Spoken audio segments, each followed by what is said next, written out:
Tudo bem? Nós vamos começar os estudos sobre a Revolução Russa e para iniciar essa situação, eu decidi criar aí um vídeo, história fictícia, sobre uma entrevista com os líderes da Revolução.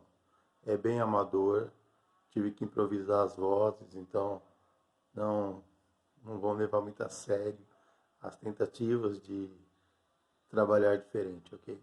Mas o conteúdo histórico é o que nos interessa.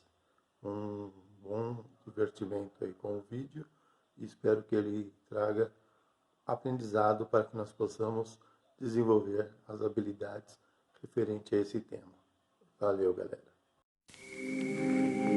Paulão Produções Cara de Pau apresenta a Grande Revolução Russa, Jornal História Viva, apresentando dados importantes e interessantes desse grande processo revolucionário. Não desista, a cara de pau é grande em produzir esse vídeo. Assista até o final, eu agradeço. Boa noite, esse é o seu Jornal História Viva. Hoje estamos aqui numa dimensão desconhecida pela maioria dos seres humanos. Iremos fazer uma reportagem especial com 3 líderes da Revolução Russa. Isso mesmo, estaremos entrevistando 3 líderes da Revolução Russa. Primeiro falaremos com Lenin, depois com Trotsky e com Stalin. O que será que eles irão revelar sobre esse fato tão importante do século XX? Eu estou muito ansioso. Estou até temeroso entrar nessa dimensão, mas é necessário. A investigação histórica não pode parar. Me acompanhem. Rapaz, estou com medo. Mas vamos lá. Não vamos desistir.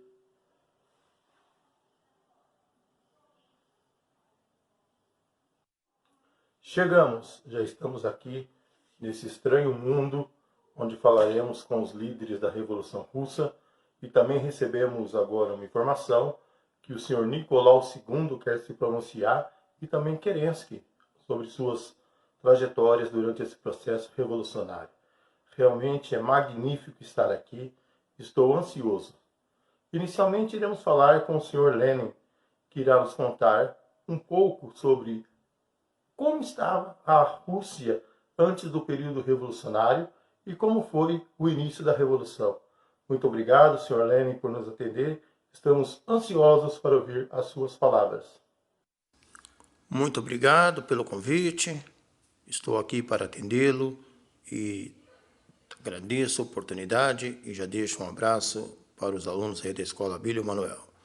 A Rússia era o país mais atrasado da Europa, um país que era ainda dominado por uma política extremamente conservadora e absolutista.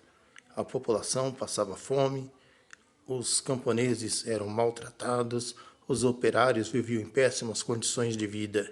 Era um país que não progredia e ainda por cima a sua política externa era extremamente desastrosa. Se envolveu em 2 guerras, perdeu para o Japão e depois, durante a Primeira Guerra Mundial, a situação piorou ainda mais. Então, era um país que não podia continuar como estava. Era necessário uma revolução. E nesse período, entre 1905 e 1914, nós temos informações de que ocorreu um massacre violento contra a população. O que você poderia nos contar a respeito desse episódio que ficou conhecido como Domingo Sangrento? Sim, posso esclarecer. É importante dizer que em 1905, após a derrota para o Japão, a situação ficou extremamente precária e a população passou a viver a miséria de modo muito mais intenso. E o povo decidiu fazer uma manifestação indo até o palácio do governo.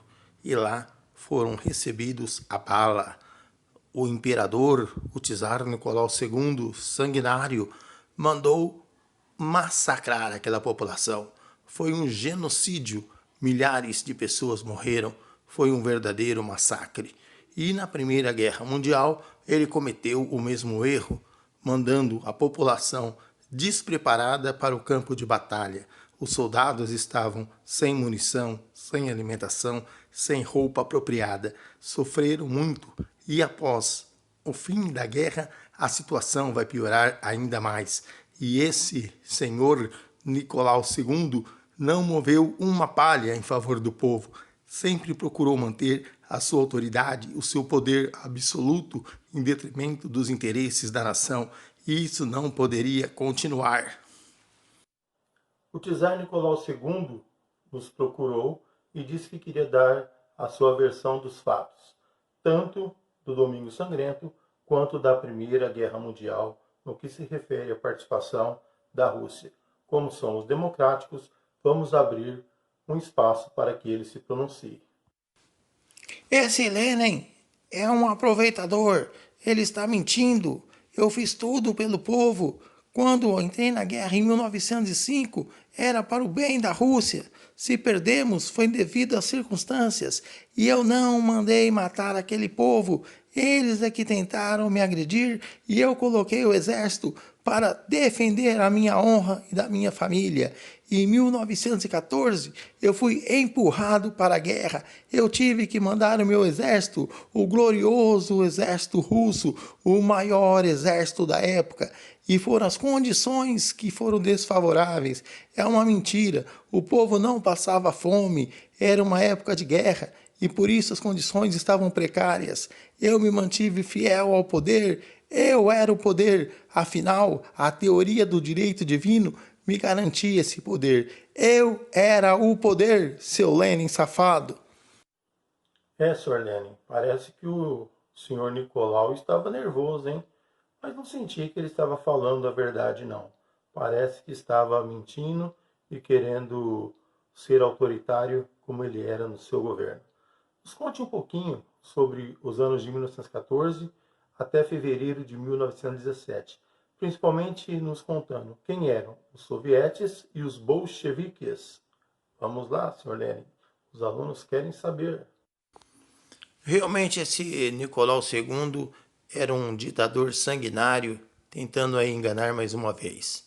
A entrada da Rússia na guerra foi desastrosa. A crise econômica aumentou de maneira intensa e o povo passou a exigir que a Rússia saísse da guerra. Não tinha condições de manter o país nessa aventura que só gerava miséria. Nesse contexto surgiu o Soviete. Os Soviete eram conselhos formados por soldados, camponeses, operários que tentavam criar uma nova condição na Rússia. A principal reivindicação era que a Rússia deveria sair da guerra, pois a crise estava gerando fome, miséria, muita preocupação para a população. E aí nós, que pertencíamos ao partido dos bolcheviques, passamos a defender uma ideia revolucionária de que era possível superar o sistema capitalista passando diretamente para o comunismo. Essa era a ideia dos bolcheviques, a revolução imediata. E, com isso, formamos um grupo que passou a atuar tentando fazer com que a revolução fosse gradativamente ganhando força. Mas não era o único projeto revolucionário na época.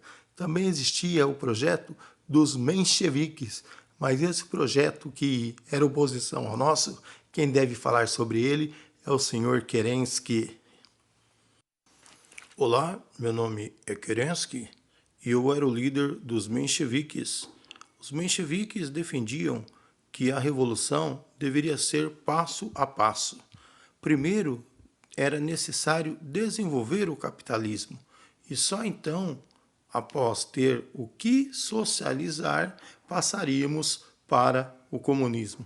Portanto, éramos etapistas, defendíamos a revolução passo a passo.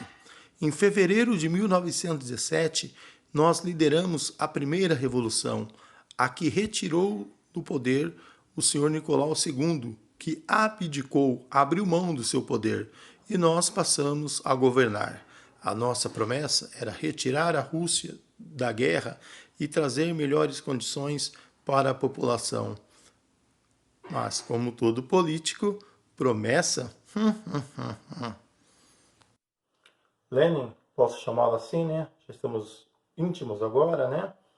Essa risadinha aí do Kerensky parece que denuncia também alguma coisa, né? Acho que ele não estava a fim de cumprir as promessas. Foi isso que aconteceu? Entre fevereiro e outubro, o que vai acontecer aí na Rússia? O que vai desencadear essa catástrofe gerada pela Primeira Guerra e esse governo que aparentemente não estava disposto a atender a população? Estou ficando curioso, hein? Bom, fevereiro de 1917 não trouxe para o povo o esperado. A Rússia continuou na guerra, a miséria persistiu e o povo decidiu sair para a rua pedindo a paz, o pão e a terra, que serão três palavras fundamentais para entender o processo revolucionário. E em abril eu escrevi as teses que diziam que o poder deveria estar na mão dos sovietes, que era o momento de se fazer a revolução, não dava mais para esperar. O governo de Kerensky se mostrou extremamente incompetente e o povo saía para as ruas, as passeatas eram constantes, manifestações. Neste momento já vimos organizado o Exército Vermelho e o ideal revolucionário ganhava forças. Quando chegou o mês de setembro, a situação estava insustentável. Não era mais possível manter o exército no fronte. A Rússia já estava derrotada, a fome imperava, a população estava totalmente decepcionada. Era o momento da revolução. E eu, Trotsky e Stalin comandamos esse processo. No mês de outubro, as forças revolucionárias, o Exército Vermelho, tomava o poder. Finalmente, o país caía nas mãos dos bolcheviques. Ah, então essa Revolução de Outubro que é a verdadeira Revolução Russa. Entendi. Tá escuro aqui, né? A coisa tá meio sombria, mas vamos em frente. E como foi a implantação aí do processo revolucionário? O que aconteceu após 1918? Virou de fato comunismo? Vamos ver? A tomada do poder, meu amigo, foi só o primeiro passo. A Rússia ainda estava na guerra e tínhamos que tomar uma decisão. E a decisão foi fazer um acordo de paz em separado com a Alemanha, o que gerou uma grande revolta dos países capitalistas, em especial a Inglaterra, França e Estados Unidos. No plano interno, também sofremos muito.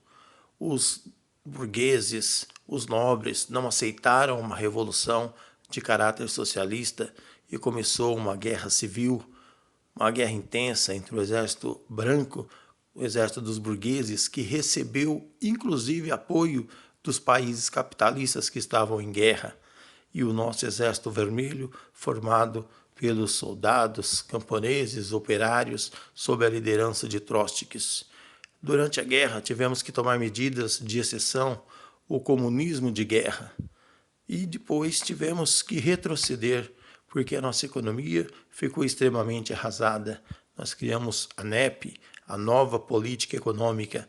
Foi necessário dar um passo atrás para dar dois passos à frente, ou seja, retrocedemos ao capitalismo para poder avançar para o comunismo. Foram anos terríveis. Aos poucos fomos criando medidas de caráter socialistas, como ao controle das fábricas passaram a ser entregues aos operários, as terras aos camponeses, os bancos foram estatizados.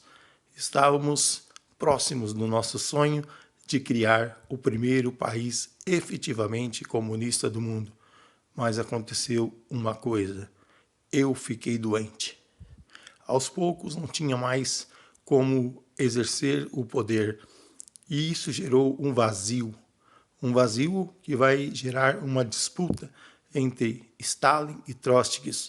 E essa disputa, infelizmente, vai ser altamente prejudicial para a Rússia. Aquele sonho de se criar um país forte sob a bandeira do socialismo estava começando a ruir.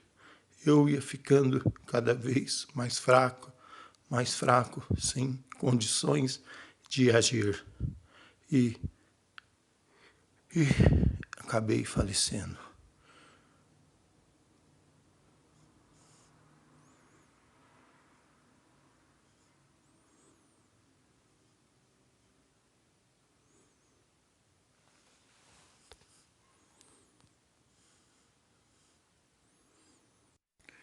A morte de Lenin foi um duro golpe para o processo revolucionário. Lenin era o seu mentor, idealizador e principal nome. A sua morte deixou um vazio no poder, e esse vazio passou a ser alvo de disputa entre os líderes que lhe sucederam na hierarquia, Stalin e Trotsky. Qual será a posição de cada um? Vamos aproveitar que ainda estamos aqui nessa dimensão e fazer as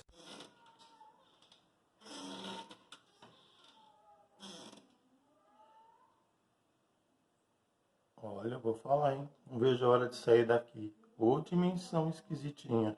Aquelas luzes ali estão me deixando meio apavorado. Bom, nossas últimas perguntas vou fazer de uma vez, perguntando para o Trotsky e para o Stalin qual eram as suas propostas para a implantação de uma nova política na agora União das Repúblicas Socialistas Soviéticas. Já deixo meus agradecimentos aos três líderes e também ao senhor Nicolau e ao senhor Kerensky pela participação em nosso programa.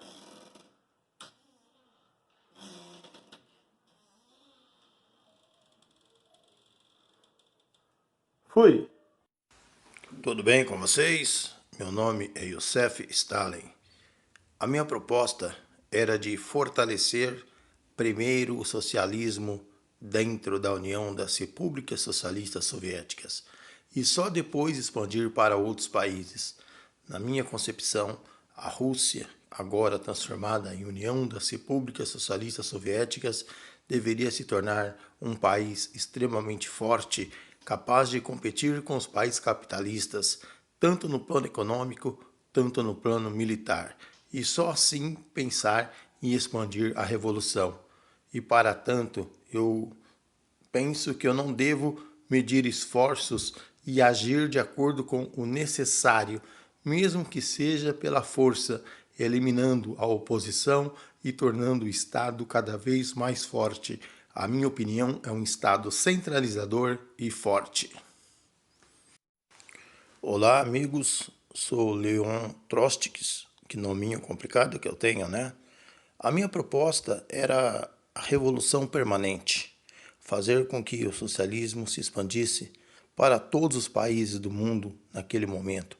Nós tínhamos condições de fazer isso, tínhamos um exército forte, o mundo estava em crise, afinal a Primeira Guerra tinha terminado há pouco tempo e era possível. Infelizmente, a minha proposta foi vencida e eu passei a ser perseguido por Stalin. Perambulei por diversos países até me instalar no México, onde fui descoberto pela sua polícia secreta e acabei sendo assassinado.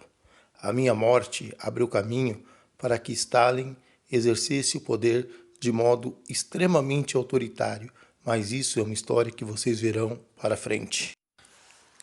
Bom, alunos, as palavras finais de Trotsky realmente dizem o que será da União Soviética. Stalin no poder é sinônimo de ditadura, de violência, de truculência. A oposição será sistematicamente eliminada, principalmente os anarquistas que não concordavam com a sua forma de poder, os camponeses, os operários, a população em geral será vítima de uma opressão gigantesca, falta de liberdade, no chamado totalitarismo de esquerda ou stalinismo. Mas esse é assunto para uma próxima aula. Espero que vocês tenham gostado, principalmente da minha cara de pau de tentar inventar vozes, se nem a minha eu consigo fazer direito.